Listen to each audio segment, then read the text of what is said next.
السلام علیکم۔ ہم سن رہے ہیں خواتین اور سلوک۔ آج ہم اس کے اگلے چیپٹر کے ساتھ آپ کی خدمت میں حاضر ہیں۔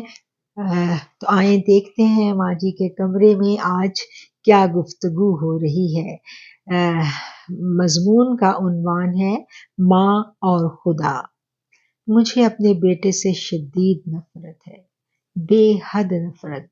میں اس عجیب و غریب جنگ میں بری طرح لہو لہان ہو چکی ہوں۔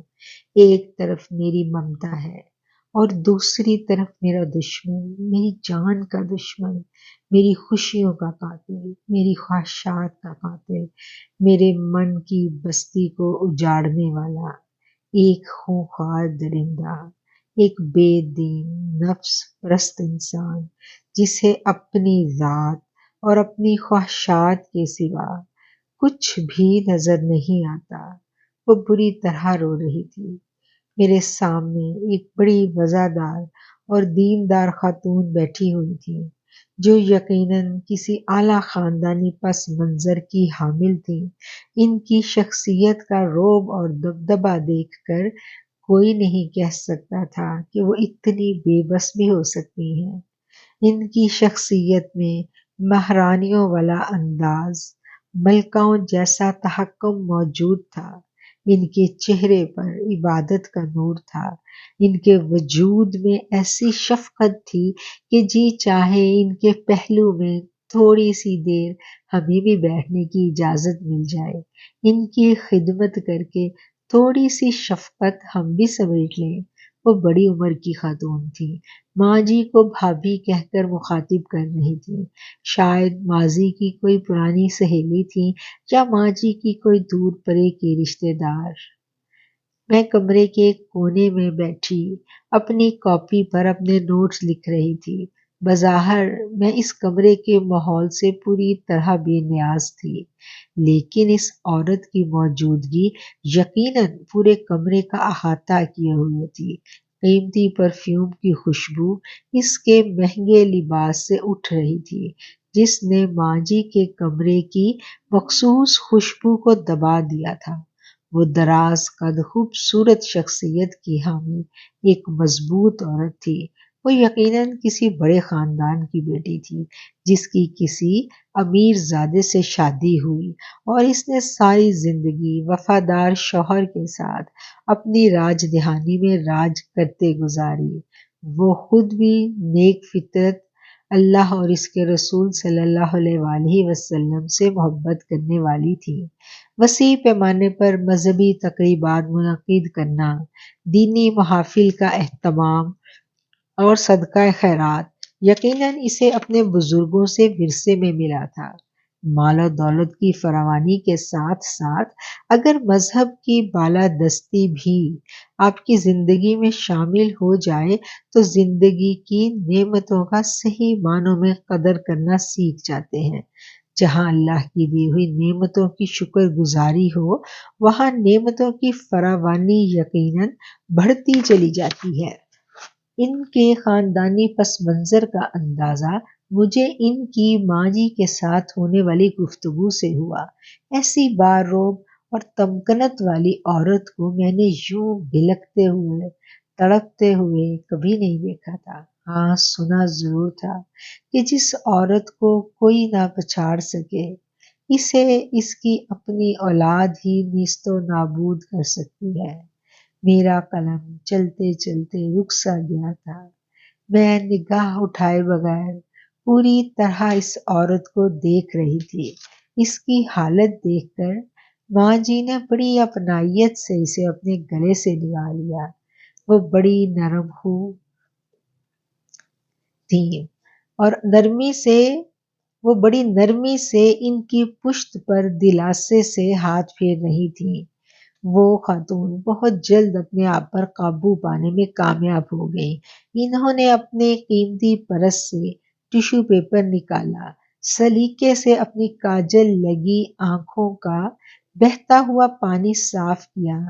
گورے چٹے سفید چہرے پر ان کی چھوٹی سی سرخ ناک بہت بھلی معلوم ہو رہی تھی۔ اب وہ قدرے سنبھل چکی تھی۔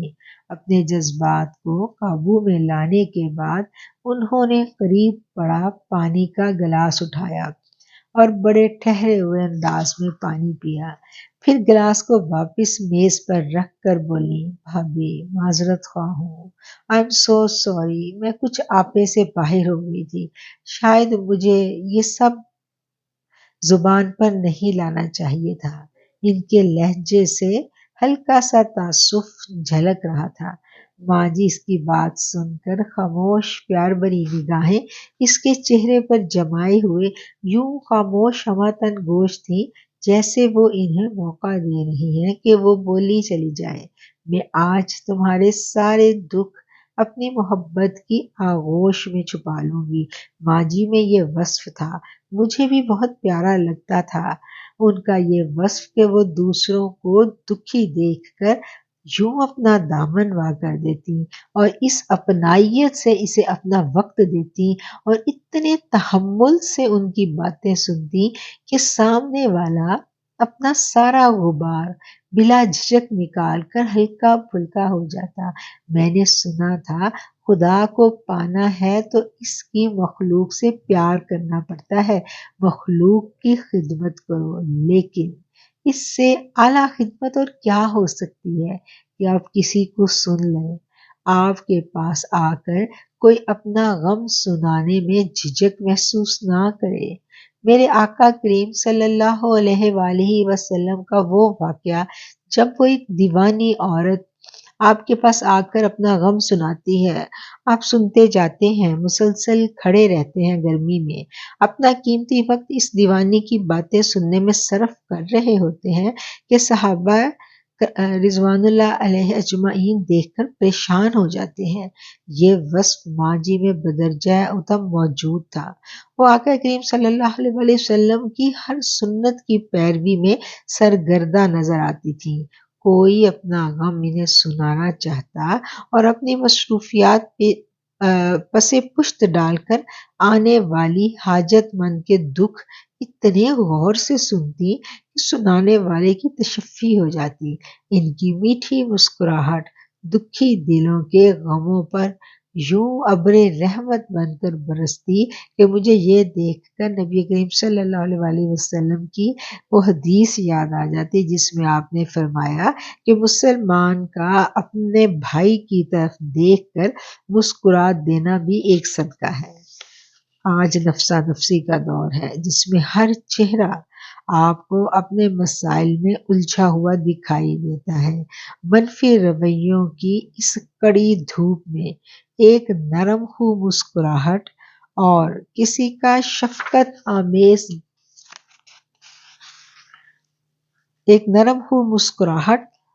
کسی کی شفقت آمیز نگاہیں گرم دوپہر میں ایک گہرے بادل کی سی ٹھنڈک کا سما پیش کرتی ہیں۔ کیا اللہ تعالیٰ اتنا بے نیاز ہو سکتا ہے؟ وہ تو ہم سے 70 ماؤں سے بڑھ کر پیار کرتا ہے۔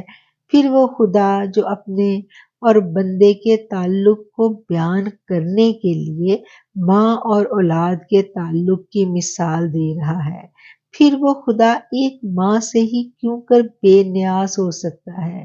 پھر کیوں نہیں سنتا ماں کی؟ وہ اب قدرے سنبھل چکی تھی اور بڑے ٹھہرے ہوئے انداز میں ماں جی سے مخاطب تھی۔ ماں جی نے جواب دینے کی بجائے خاموشی سے اس کا ہاتھ پکڑا، اس کو پیار سے سہلایا اور یوں اس کے چہرے کی جانب تکنے لگی جیسے اسے کہہ رہی ہوں کہ آج جو بولنا ہے، جو کہنا ہے کہہ ڈالو، اپنے من کا سارا غبار آج نکال باہر کرو۔ ان الفاظ کے ساتھ اس آرٹیکل کو ہم ختم کرتے ہیں اور اس سے اگلے آرٹیکل کے ساتھ انشاءاللہ جلد ہی آپ کی خدمت میں حاضر ہوں گے۔ چینل کو سبسکرائب کریں تاکہ نئے آنے والے آرٹیکل کا نوٹیفیکیشن آپ کو مل سکے۔ اجازت چاہوں گی، السلام علیکم۔